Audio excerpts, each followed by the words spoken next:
Welcome to the Young Money Dad podcast. This is our very first episode, and today we would like to talk about all the dirty work that's required in this world, and you need to get to that when you're young, and I don't think it gets enough love. So we want to appreciate it, we want to give it a shout out. And Raj, what do we have going on? Hey, Steve. So I wanted to have a conversation about your first jobs when you were young, specifically how old you were, how much you got paid, and what you think was valuable, and why I strongly believe that young people should get into the job market. So here's the really interesting part. So I can definitely tell you how old I was, which is I was 14 years old when I was able to find my first job. I tried when I was 13, but I wasn't very successful because I figured out I think it was not legal to really hire a 13-year-old for a position that was already on the payroll. In terms of pay, I worked in Subway to make sandwiches, and I had the best job title I've had even to date, which was a sandwich artist. So I wasn't just a normal guy. I was an artist. I really took a lot of pride in it, and I was hired on to make $8.50, which was the minimum wage at the time. But unfortunately for me, during the training period, I was convinced that I was only making $5 an hour because it was going to take me a while to get trained to do what I was supposed to. So I made $5 an hour for, I believe, a couple of months before I moved on to 850. So what about you? Where did you start? What did you have? So my first job, because you mentioned 14, that was a cutoff year. I wanted to make money before that. So when I was, I think, 12 or 13, I did a paper route. Oh, yeah? It lasted all of 1 month for, I think, $80. Right. So when I was 14 years old, I saw a help wanted sign on a local pharmacy. Yeah. And my mom actually dragged me in there and said, hey, you need to start paying for your own stuff. Anything that you want that's kind of more discretionary. So they were looking for somebody to work from 5 to 7 p.m., Monday to Friday, for $8 an hour to mop the floors, stock the shelves. And so for me, I thought, this is ludicrous. Why would anybody want to do this? But eventually my mom forced me, which I really appreciate now, to go in there, ask for the job, and I eventually got the role. So I reflect back on that now, looking at what I learned from the value of money and appreciating how hard it was to make money, and then also how easy it was to spend it. So something I wanted to talk about was your first big purchase. So for me, I worked 3 months at that pharmacy, Monday to Friday, 5 to 7, where my friends were going and playing video games and having fun and going out. You know, when you're 14, you're chasing girls and playing video games. Yeah. You just get into it right away. So two of my big first purchases is I was really into this girl at the time, Brittany. Nice. And so I thought, it was important to me to spend $100 on a necklace, which, I'm 25 years old now. I wouldn't buy a $100 necklace now. No, it's good if you think about it. Yeah. So just reflecting that was almost 2 weeks of work, because you've got to consider taxes, you've got to consider other things. Deductions and everything like that. Exactly. What is CPP? What is EI? You start to realize these things when you're 14, and you think, oh, I'm making $8.80 an hour, but how come I'm not making?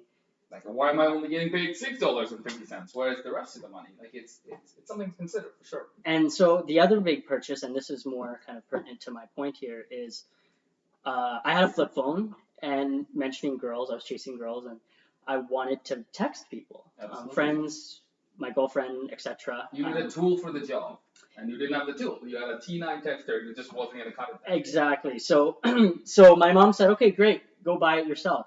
And so I went to the Wind Mobile, and I noticed, it's like, what's the cheapest smartphone you can get? 100%. And it was $450, and I thought, you do the math and you think, my gosh, this is going to take me X amount of weeks or 2 months to afford this. Right.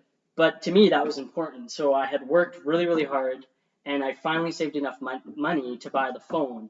But then another life lesson that my mom taught me was, well, who's paying for the plan? Because your minutes and texting on your T9 phone was $10 a month. But now it's going up to 30, 40, whatever it was, right? So data is a big one too. Exactly. Yeah, wow. Do you remember back in the days when you had those flip phones and you would accidentally hit the browser or whatever 3G version was and hit that red hang up button? Because as soon as you hit that, that would take you and exit whatever app you were on and take you back to the home screen. So that was like a big deal. Like every time you would accidentally hit, any kind of thing that would be outside of your payment plan, everyone would always just hit that red hang up button to get back to the home screen. And it's stuff that I don't know if most people can relate to now, but I definitely remember very, very vividly. What I do love though is you already had a Monday to Friday hustle. And in age 13, like for me, it's more about like, okay, so we have like a Saturday, Sunday, and a weekday. But Saturdays I would work, I think somewhere between 3 to 5 hours, same with Sunday. Usually 12 to 3 or 12 to 5, depending on if it was busy. And then on one of the weekdays, I'd go up there maybe like Tuesday or Wednesday. But couple of the differences, like the key differences between yours and my path is I had recognized that I didn't have enough of a perpetuating income to continue playing for a good data plan. Mm. So I needed a tool for the job too, but so my tool of choice was an iPod Touch. So I'm like, okay, so you know what? I'm going in. I need this iPod Touch. I'm making $5 an hour for the first couple months. And I'm like really, really working hard, trying to get as much hours as I can, as many hours as I could possibly get to afford the iPod. So I go in, I think I had like 260 or 70 bucks saved in my TD account, which is the youth account. Thankfully, it has no fees. Not trying to plug TD, but I'm just saying if you want to open up a youth account, definitely don't pay any banking fees because it shouldn't have any. But the point is, when I had 260, that's when I realized, you know what, that gets me to an 8 gigabyte iPod Touch, and I clearly have a rich taste in music. So I need more than 8 gigs to cover my Lady Gaga to Katy Perry or all those trashy pop songs that were kind of coming out at that time, along with some like interesting Linkin Park stuff. So how do I say? I saved up to the 16 gigs, which was $2.99 on sale in London Drugs, and then whatever with tax, it was 320, 330, and it took me pretty much 3 months, like pretty much 3 months on the dot, to go buy this iPod Touch. I came in and I would baby that thing. Eventually, it got stolen. It's kind of a sad story, but anyway. So that I just remember, like as soon as you were talking about your smartphone, I got my iPod when I was 14. I didn't even get a smartphone until I was 16. That's when I realized, okay, so I'm good to pay for the monthly plan too, so I can afford it now. So the whole point of this, and talking about just a big purchase and how it takes several months for us to save up to that, is Yeah, it teaches the adolescents that are working how hard it is to get that money and purchase that item, and then it also shows them how to respect it. Because definitely. I know individuals that I've grown up with that they were coddled growing up, or even you see some kids now that are 7 years old with iPhones. And It's just so insane. Like you look at it, like wow, it's a different world. And so I see those people and they don't really respect some of their items because they don't recognize how hard it was for their parents or whomever to actually earn that money to buy it for them. Yeah, So that's why I'm a big proponent of young people getting into the workforce. Doesn't matter if your parents are broke or if you're a they're the multimillionaire. wealthiest. Yeah, absolutely. I strongly believe when you're 14, 15 years old, you should get into the workforce, not only just for learning the appreciation of money, but also learning how to deal with people. So switching gears now, remember looking at the pharmacy, that was kind of a slam dunk because they needed basically anybody with heartbeat. Sure. But moving forward, as I got older, the dream jobs for me were serving because of the tips, or Starbucks, Yeah. and I had to deal with a lot of rejection. I would say 9 times out of 10, or even 99 times out of 100, when you're 14 years old, you've got to go in there confidently and ask this middle-aged individual at wherever you want to apply, Lowe's, Starbucks, whatever, hey, I've got no skills, I'm 14 years old, but I'm looking to work. Take a chance. Like that's what you have to convince them because you don't have any credibility, any reputation to go off of yet, right? Exactly. Yeah. And so you deal with a lot of rejection. And for some of the individuals I went to university with much later in life, a lot of their parents didn't really find it important for them to work because they wanted to focus solely on school. Right. So they weren't used to the competitive nature of the real world and how hard it is to actually acquire different jobs, especially once you get into the specialized fields. Right. But if you're young and you realize, okay, I went into Starbucks and this person said no automatically, what could I do differently in my next approach? And you start to learn from those rejections. And it sucks and it's hard because I remember being young thinking, like, am I ever going to get an interview, or what's going to happen? Or if you get the interview, or am I going to get a job? It's just it's a tough process to go through. You develop a thick skin pretty early. Yeah. if you want to do that. But you touched on something earlier, which was about gratitude, and I want to go back to it a little bit because there's just like a point of my life where I realized what it means to actually own something that you have paid for using your own money versus something that was purchased or given to you. And I remember when I was in grade 9, there was in a period of 2 months, clumsy me had 3 different pair of winter gloves, and Mm-hmm. I don't even think you can write this up. Like I would keep losing one glove from each pair, like clockwork every financial quarter. Like it's pretty stupid. So by the time I got to my third pair, my dad came up and said, "You know what? You're gonna pay for the next one." That's just as simple as that. You just continue losing them, so you gotta figure it out. So anywho, so I went ahead and went to Army and Navy on White Ave, which is I'm pretty sure closed now. It's not even an option that's available anymore. And I went and bought a pair for $15 or $20, whatever it was. To this date, I haven't lost that pair of gloves. And the difference that it makes in when you know that you know what, like I've had to work this hard to get this thing to make sure I have the privilege of not having my frostbite on my fingers. So you keep that, and it's not that you don't know that the gloves aren't important when your parents buy them for you, but it's a different flavor of importance that you pick up once you Mm-hmm. understand, like, okay, this is my money, this is my sweat equity that has gone into this product. But I again to move on to your point, which was, you're really not special. Like the first time you go out there and you realize you're looking for a job, so is Sally, so is Mark, so is Rajan, like whoever it might be. And all of those people are trying to compete for the same minimum wage job. And none of you guys have any credibility. So you have to go out and be sort of mentally prepared that someone's just going to say that you're not good enough. And you have to have enough confidence within yourself to say, you know what, no, I'll just continue trying, and eventually someone will take a chance on me. And whether or not it's your first, like McDonald's, Wendy's, and in a lot of sense, like, they get that bad rap, like, hey, you're working at McDonald's, like, it's kind of crazy. Mm-hmm. There's literally no job still today that's beneath me, like, not even one. So Yeah. if I didn't have a job today and I needed to survive, I'd go work at McDonald's, no problem. Yeah. I wouldn't even think twice about it. So there's not only is there no shame in working for any of those places, I think there's a lot of pride. It teaches you a lot of skills that we have already kind of touched on. And yeah, like the sooner you learn to handle rejections, because guess what? It's gonna happen when you graduate from university and you're gonna go out and find your first real full-time position. Mm-hmm. That is going to be significantly harder than the one that you found at 14. So Yeah. if you skip that step, you're going to be sort of crushed by the whole reality of the situation that, it takes a lot of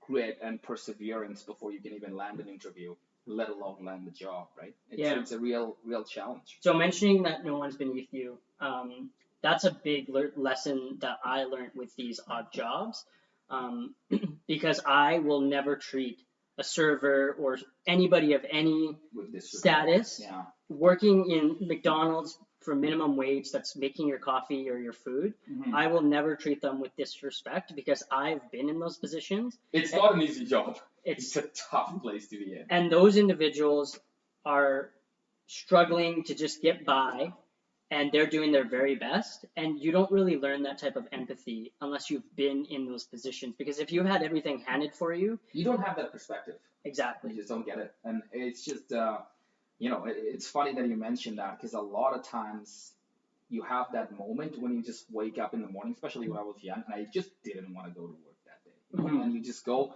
wake up, you're like, I don't want to catch the number 33 bus to get to this subway or whatever, and then between 12 and 5 and do this thing. But you realize that there are inherent responsibilities. There are other people relying on it, like relying on you to show up. There's things that are beyond their control, and you just have to fulfill your obligation. So you'll learn about, like there's some really throwaway items that you think at the time, like, hey, like it really doesn't matter if I call in a sick day today, right? It really doesn't matter that I don't feel like doing something, so I won't do it. But just think of you want to be a fighter pilot, right? Like you want to take on a really big challenge later down in your life. Do you think if there are, soldiers on the field that need help, at that point you feel like, you know what, I almost feel like going to work that day? Suck it up. Yeah. Toughen up. Get in the plane. Go out there. Risk your life because you have to do it.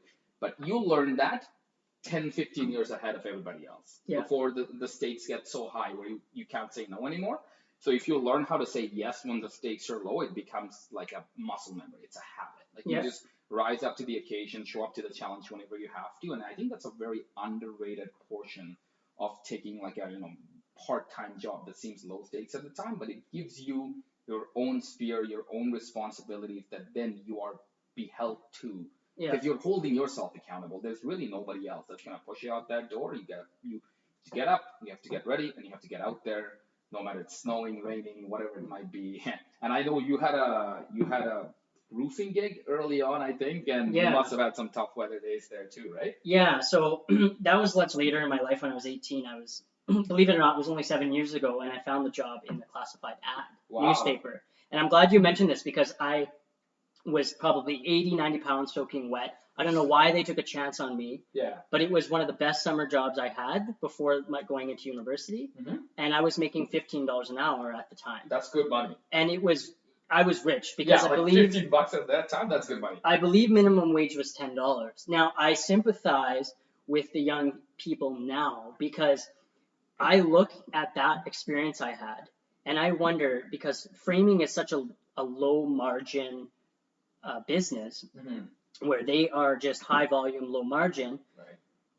how much do they have to now pay somebody that's not experienced 18?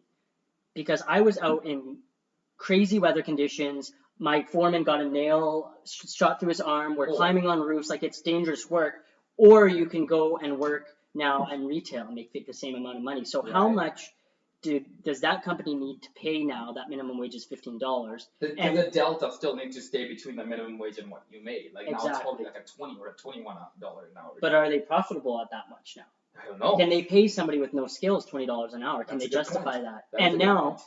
talking about low skill work, when I was working at the pharmacy mopping the floor, or I was working at Delta Hotel doing serving for banquets, I was getting paid the minimum wage rate. But now that minimum wage is $15, are companies expecting kids with experience or with skills? Because a 14, 15-year-old has no skin in the game. The inherent expectation is higher now because they're forced to pay you out at a larger wage. Is that what you're trying to get to? Like you're just gonna be expected to do more or go the extra mile or bring an experience from before because you're a skilled higher money or you're making skilled higher money, I guess. Yeah.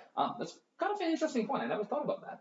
But I think in a lot of sense, all these jobs that you mentioned, like busing at Delta or framing, you must have had some like horror stories where you just like had to deal with either like a customer or your boss, or you just straight up have to be in a conflict situation for the first time in your life, or maybe you think back to the first time you were in it, and that's when you really realize like this is really not an easy position to be in. And the sooner you learn your conflict resolution skill or figure out how to de-escalate a situation that has already gone out of control, that is a life skill that kind of carries you through the next 50 years, like depending on how early you started, right? Because that portion of your life is never going to go away. Like if you want to negotiate with somebody, if you want to, want anything in your life, or because sometimes things are out of your control. Sometimes people are going to start a conflict that you may have nothing to do with, but you need to learn how to resolve it. So do you have anything there that you experienced early on? I'm glad you brought that up because that's another big learning for young individuals or anybody just getting into the workforce. Because a reality check. Growing up as a child, you have conflict with your siblings or maybe within sports. But for the most part, you're not exposed to real conflict in business. Right. Because your parents are typically, and I'm generalizing, but they're protective and overprotective. Yeah. So when I had a job at Cora's as well when I was young, and you deal with customers and different types of people, some positive, some not so positive, and you're taught that the customer is always right. If you did everything perfectly, it's still on you, and you're still going to have to pay out from your tips if something went wrong that was out of your control, and then you're dealing with your manager who doesn't really want to be working there, and you're dealing with all of these different associated that are difficult. Yeah. And at the end of the day, sometimes you just have to suck it up, and you need to learn the resiliency and the grit to recognize This was out of my control. I did my best, but this was the result.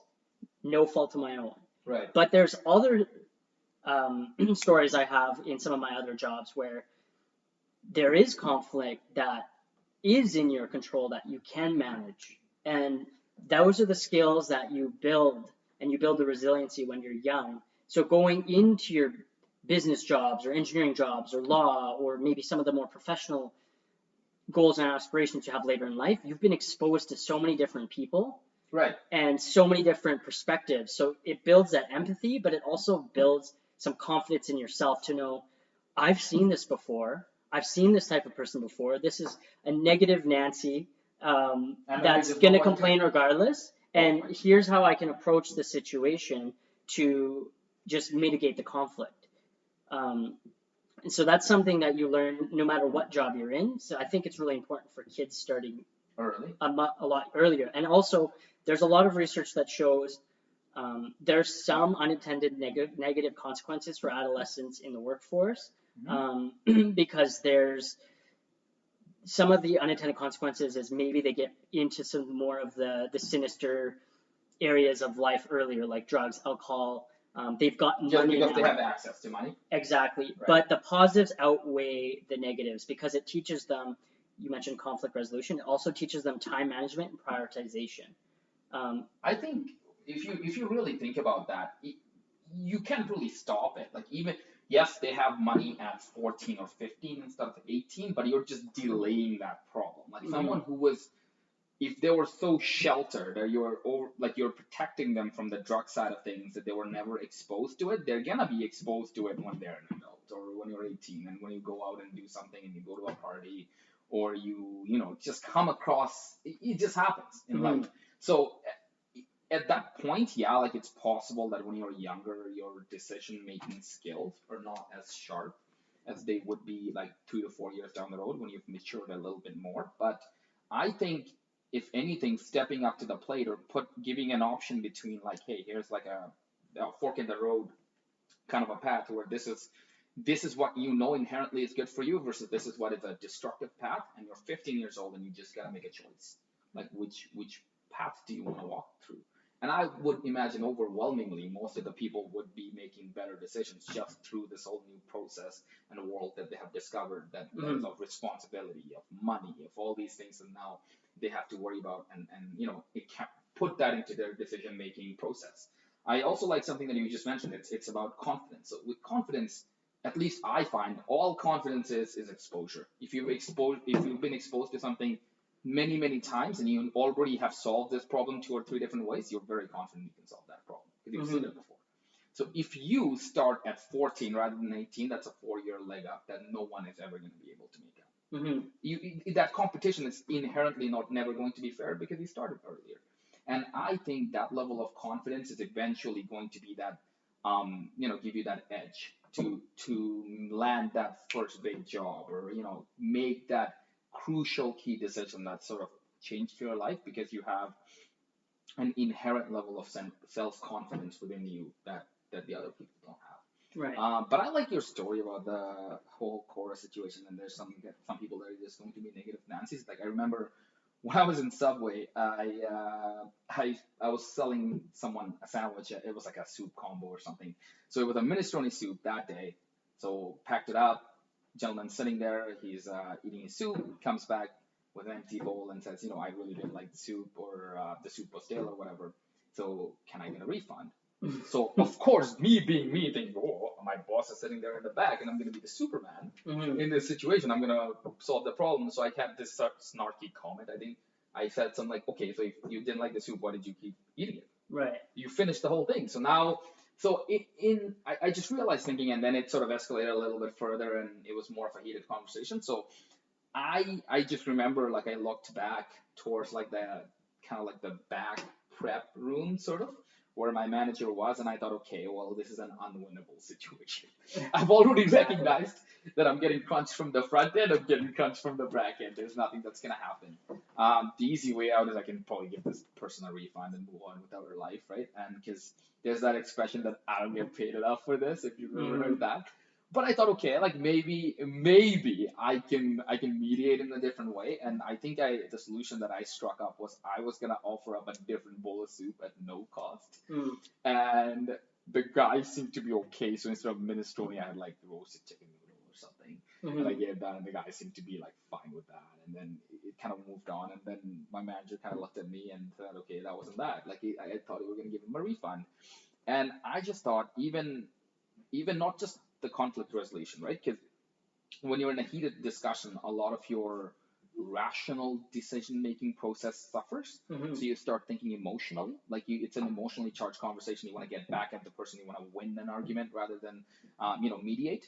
I think something that I also learned was to think on your feet. Like Mm-hmm. you have very little prep time, you have very little filter, you have very little abilities to really think about how you're gonna, because everyone, I think it was Mike Tyson that said it, like everyone has a plan until they get punched in the mouth. Yeah, So it was like, it's one of those, like when you are given a lot of time, like you can always formulate a plan of like 15 different things, but when you're about to get punched in the mouth, you really gotta like, think on your feet, move out of the way or block or do whatever you have to. So I learned early on that, being in a pressure or a stressful situation, you'll learn to think on your feet. And Mm-hmm.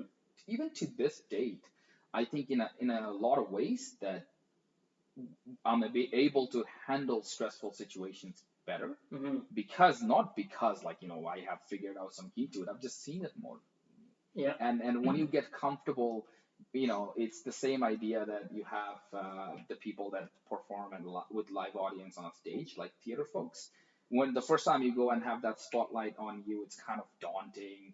There's a lot of brightness, it's hot, you're sitting in front of hundreds of people often, and you have to perform, but eventually that spotlight just becomes background. You don't Mm-hmm. notice it anymore, right? And you want that conflict, or you want a stressful situation to be almost the background, that it just rolls off you. You just shrug it off, and it's just no different than any other situation. Yeah. And then you can negotiate, you can handle any kind of discussion with anybody who has a difference of opinion with you a lot better. Yeah. I think it is. Well, it was been a quick 20 minutes of discussion reminiscing about our past and doing the dirty work. Yeah, I think there's a lot of stroll benefits. down the memory lane, eh? A lot of things that I think youth and adolescents can benefit from getting exposed to the workforce early. We talked about time management, conflict resolution, the gratitude piece, appreciation for money and how hard it is to earn and how easy to spend like this.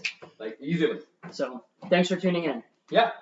Looking forward to seeing you guys next episode. We have no idea what we're going to talk about then, but we will decide soon enough. Thank you very much.